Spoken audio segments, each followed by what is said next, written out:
Mesdames, Messieurs, bienvenue dans votre édition du journal sur Moto TV. En voici les principales articulations. Les activités socio-économiques et commerciales étaient timides l'avant-midi de ce lundi 14 mars 2022 à Butembo. En effet, des commerçants craignant pour la sécurité de leurs biens ont fermé les portes de leurs maisons de commerce. La veille, des mouvements citoyens ainsi que des groupes de pression ont appelé à des journées villes mortes pour réclamer la fin de l'état de siège sur l'étendue du Nord Kivu. Les lignes moyennes tension alimentaires la ville de Beni et de Butembo en énergie électrique ont été victimes d'un sabotage la nuit de dimanche à ce lundi. Les auteurs de ce vandalisme qui reste inconnu ont abattu des arbres coupant ainsi les câbles et les poteaux. Vous suivrez la réaction de l'énergie du Nord Kivu, responsable de la centrale de Ivoua. Voilà tout pour les titres.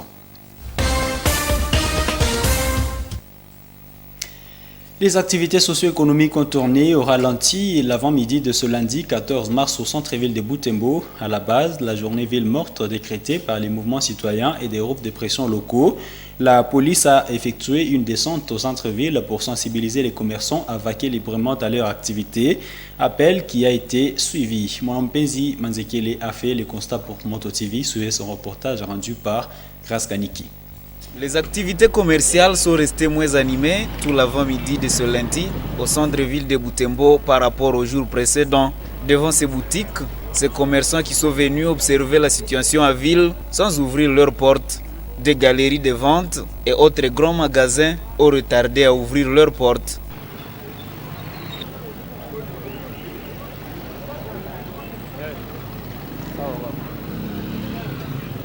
Il a fallu la présence de la police pour venir assurer les commerçants. C'est le commandant ville de la PNC en personne qui a dirigé cette équipe venue sensibiliser les habitants à vaquer librement à leurs activités. Ça, ce n'est pas ça.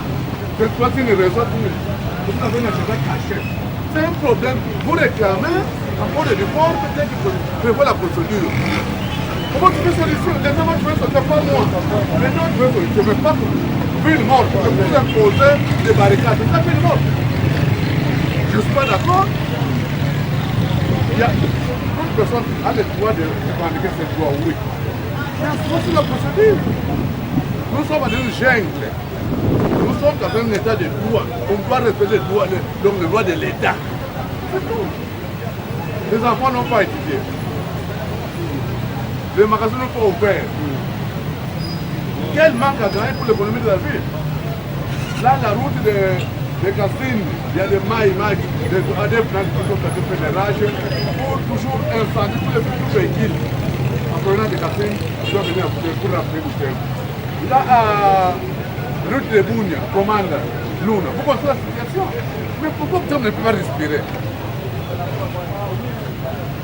C'est là qu'il faut manipuler. Ils ont terminé leurs études, ils ont l'argent. Il y a une main noire qui fait ça. Une main noire, pas vous. Cependant, d'autres secteurs de la vie ont connu le cours normal. Le transport n'a pas été affecté par le mot d'ordre des groupes de pression. Quelques cas d'incidents mineurs ont été signalés par la police, dont le dispositif a été renforcé à travers quelques artères clés de la ville de Butembo. Suite à cet appel à des journées villes mortes, plusieurs écoles n'ont pas fonctionné, d'autres ont vu leurs effectifs revus à la baisse à cause des cas d'absence. Les autorités scolaires condamnent cette situation qui affecte le calendrier scolaire et demandent aux organisateurs de toujours épargner les écoles de leurs actions. Francine Mousseau a fait les constats des écoles. Voici son reportage. Ces écoliers et élèves quittent leurs écoles suite au déplacement des jeunes manifestants qui perturbent tout sur leur passage. Une situation qui a aussi paralysé les activités ici à l'Institut de Butembo. Germain, directeur de discipline de cette école, indique que 4 classes ont été vandalisées, ce qui était difficile pour lui de retenir les élèves. Jeter les cailloux sur les tôles, à cause de ça, les enfants se sont dispersés dans la cour. On ne voit pas si comment maîtriser les enfants à cause de ce mouvement-là. Il y a eu beaucoup de dégâts, les casses de tôles, même des vitres, et ainsi de suite. Vraiment un acte là qui n'est pas... C'est inhumain, c'est un acte inhumain si je peux le dire. Ici, l'école primaire d'application Vungi, la cour est vide d'élèves et les portes des bureaux sont hermétiquement fermées. Par ailleurs, dans cette concession des 3 écoles primaires, notamment Tsakatsaka, Butembo Cité et Mater Ecclesiae, les cours se poursuivent normalement en dépit des absences. Dans cette classe de la 5e année, par exemple, l'enseignant donne cours à 25 au lieu de 35 écoliers régulièrement. Une situation que condamne le directeur adjoint de l'EP Tsakatsaka, qui demande aux organisateurs de Ville Morte de toujours épargner les écoles de leurs actions. Les enfants qui étaient déjà dans l'anglo, qui étaient déjà venus à l'école, on a réussi à les maîtriser grâce aux enseignants. Nous les avons fait entrer dans des classes, les enseignants les ont directement occupés avec nous. Avons aussi des enseignants, maîtres, les stagiaires sont là. On s'est entraînés pour maîtriser la situation de ceux qui étaient déjà dans l'anglo. Mais ceux qui étaient encore en dehors de l'anglo, ils sont rentrés. Bon, tout le monde était vraiment en panique. On ne sait même pas le but, l'objectif de telles manifestations. Alors, il faut qu'ils aient vraiment pitié des enfants, et surtout que cette année scolaire, c'est une année qu'on est en train vraiment de vouloir récupérer. La journée ville morte de ce lundi 14 mars 2022 a été décrétée par les groupes de pression qui exigent la fin de l'état de siège qui ne produit pas ses bons fruits. Nous en avons parlé dans les titres de cette édition. Des inconnus ont abattu des poteaux et des arbres ayant coupé les 2 lignes de courant électrique hydroélectrique desservies par la société STSNK pour les 2 villes de Butembo et Beni. Le fait s'est déroulé aux environs d'1h du matin au quartier Vutundo. Conséquence, la ville n'a pas eu de courant hydroélectrique jusqu'à l'après-midi de ce lundi. La Société Énergie du Nord Kivu ENK, qui s'activait pour remettre du courant, condamne cette énième barbarie à l'endroit de ses infrastructures. Suivez ce reportage. Cette ligne est celle conduisant le courant dans la ville de Beni. Ici, des fils électriques sont détachés des poteaux après que ce tronc d'arbres d'une vingtaine de mètres a été abattu la nuit de dimanche à ce lundi 14 mars. À tombant, cet arbre a endommagé tout sur sa trajectoire. Sur la ligne de Butembo, d'importants dégâts ont été également enregistrés. Un arbre abattu par des inconnus a tout détruit sur son passage. Ce poteau a quant à lui été sciemment coupé, tandis que cet autre tient à peine.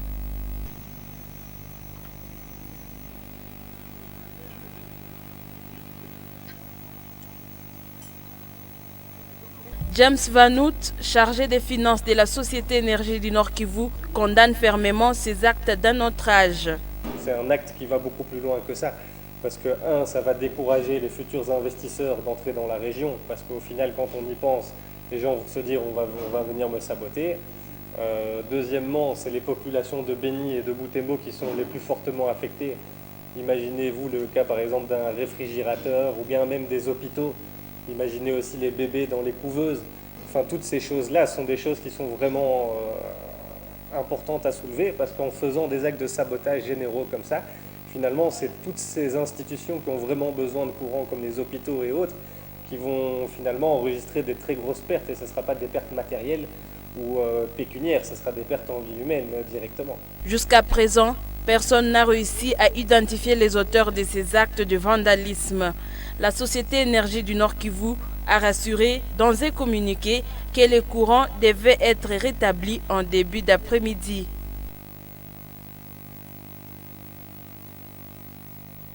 Parlons de la sécurité à présent. Les corps des victimes des récents massacres des civils en territoire de Beni ont été mis en terre ce lundi dans leurs entités d'origine respectives.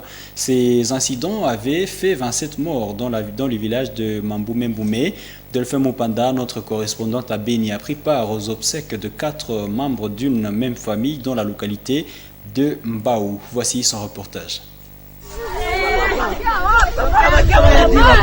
Nous sommes en Baou. L'émotion est grande au cimetière familial de Kebikeba où 4 personnes de la famille Kapamba Karoli sont inhumées. Tous hommes étaient tués dans le village Mokokai.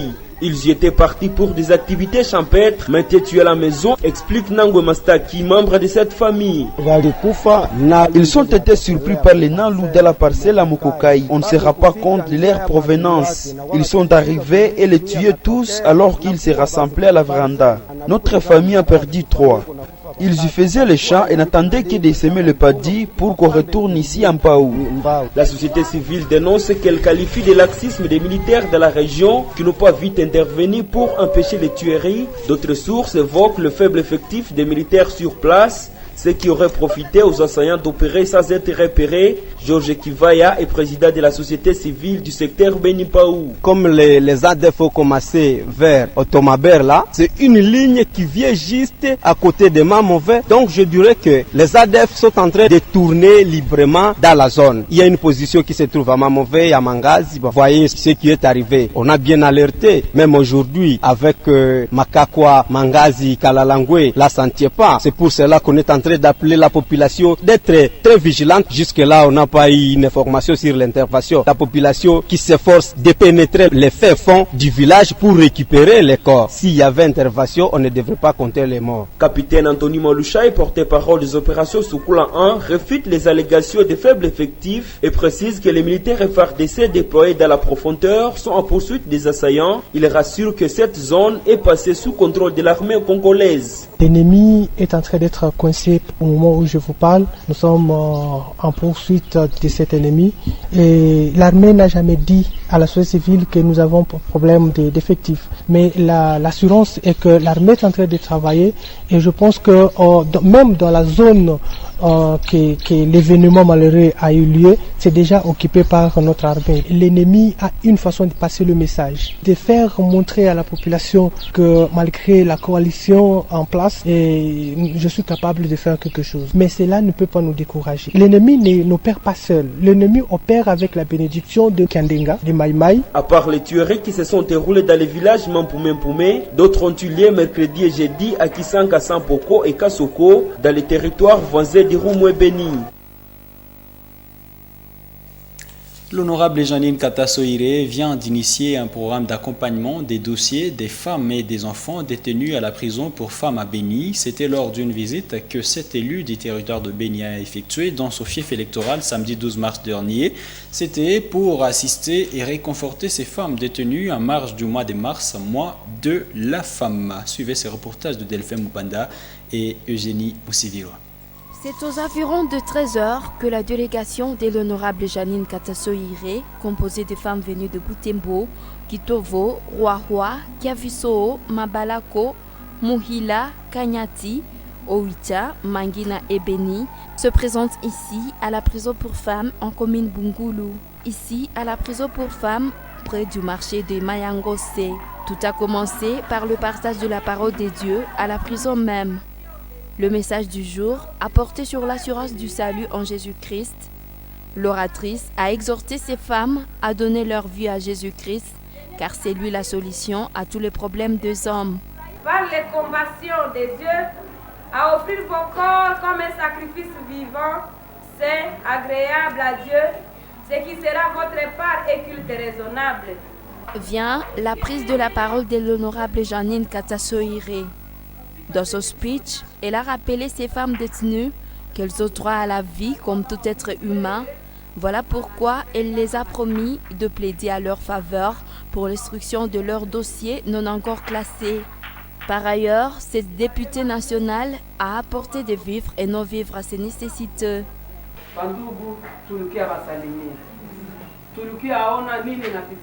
Bien-aimés, nous sommes venus vous saluer. Nous sommes venus voir ce qui se passe ici. Nous sommes venus nous imprégner de vos difficultés, afin que lorsque nous allons retourner dans la capitale, que nous puissions plaider en faveur de votre cause. Ce dont nous serons capables de faire à votre faveur, nous le ferons certainement. Et ce qui va dépasser nos compétences, là, ce sont des autorités qui vont agir. Émues de joie, ces femmes détenues ont vivement apprécié la visite et les dons de l'honorable Janine Katasoire.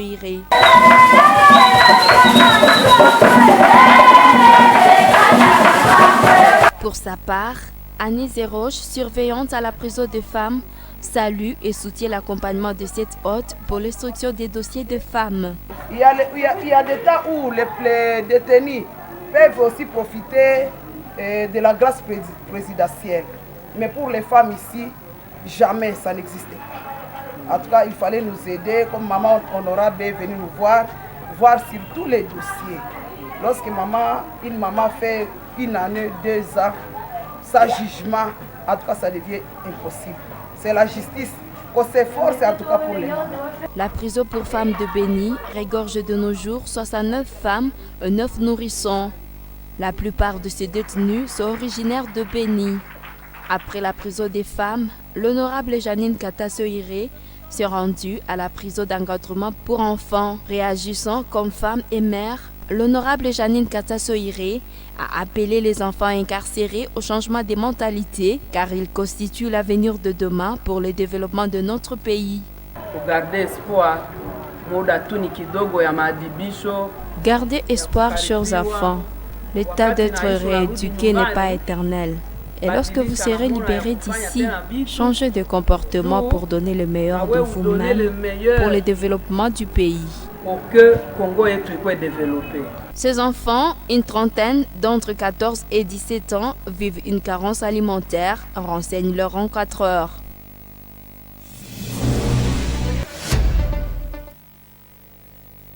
Football pour commencer cette page. L'Athletic Club Katpako et le Football Club Benisport joueront la finale de la 58e édition des préliminaires de la Coupe du Congo, site de Butembo ce mardi 15 mars 2022. Ce sera à partir de 15h au stade André Van Nevel, ex-Matokeo. C'est après un match de barrage qui a eu lieu ce dimanche 13 mars 2022, au cours duquel l'Union Sportive Sokozaki avait été battue par l'Athletic Club de Kapako par tir au but 6-5. Suivez ce reportage de Samuel Ouaïda rendu par Isabelle Wangaïmouka. Il est 15h quand les matchs du barrage commencent ici au stade André Van Nevel de Butembo. L'US Sokozaki, du côté sud du stade, habillé de sa couleur traditionnelle rouge-blanc, et l'AS Kapako à vert-blanc au nord. Un match à température modérée de part et d'autre, mais sans trop d'occasions lors de la première mi-temps. L'US Sokozaki a attendu la seconde partie des jeux pour débloquer les compteurs. Le Colomboka marque à 6 minutes de la reprise. L'AS Kapako égalise à la 73e minute.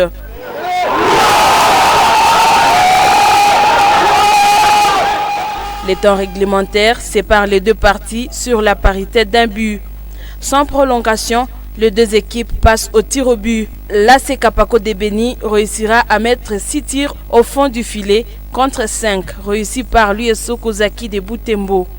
Ce qui a conduit à l'élimination des Rouges et Blancs de Butembo et la qualification du Vert de Béni. Pour rappel, les deux équipes avaient respectivement 7 points dans leur groupe après que Sokozaki a remporté par forfait face à l'AS Lubiria au motif d'avoir aligné 2 joueurs non qualifiés. Cette victoire ouvre donc la voie libre aux deux équipes de Béni pour une finale inédite prévue pour ce mardi 15 mars au stade André Van Nevel. Parlons loisirs à présent. Les activités d'accueil de nouveaux étudiants ont commencé depuis le samedi dernier à l'Université de l'Assomption Congo, Institut supérieur de développement de l'Assomption, UAC-ISDA. C'est dans ces cadres qu'un match amical de basket a vécu au stade de l'Amitié de l'État entre nouveaux et anciens étudiants de cette institution. Les nouveaux ont perdu sur un score serré de 28 contre 31 face aux anciens. Suivez ces reportages rendus par Rasradik.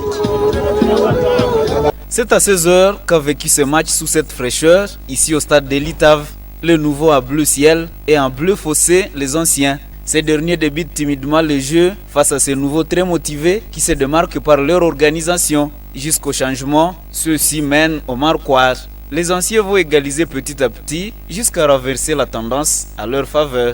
Le score final, 31 points pour les anciens contre 28 pour les nouveaux. Ces derniers se réjouissent du fair play qu'ont présenté les aînés durant cette rencontre malgré la défaite. Bon, le match s'est très bien déroulé, mais il y a eu quelques failles de notre côté affectif. On a perdu beaucoup d'occasions là où on pourrait maximiser le point pour pour gagner ce match, mais malheureusement on a perdu ça. Nous, joueurs anciens, ça nous comble beaucoup de joueurs en fait, de pouvoir jouer avec les grands. Oh, c'est sûr, nous allons rapporter quelque chose de sûr à nous. Le capitaine des anciens voit en ses adversaires un vrai renfort pour l'équipe de l'UAC. En tout cas, je suis fier de ce nouveau, ils ont bien joué parce que tout au début, ils ont mené. En tout cas, on a eu du mal à se remettre dans le jeu. C'est juste dans les dernières minutes, on a essayé un peu de se booster, de gagner le match. En tout cas, je suis fier de ce nouveau et je suis sûr qu'ensemble, nous allons former une bonne équipe et espérer gagner l'interuniversitaire qui va bientôt s'organiser par la carte urbaine. Oui, c'est du rapport en tout cas par rapport aux années passées. Je dois dire qu'aujourd'hui, j'ai senti que j'avais en tout cas à jouer avec les bons adversaires. Les activités d'accueil de nouveaux étudiants se poursuivront cette semaine.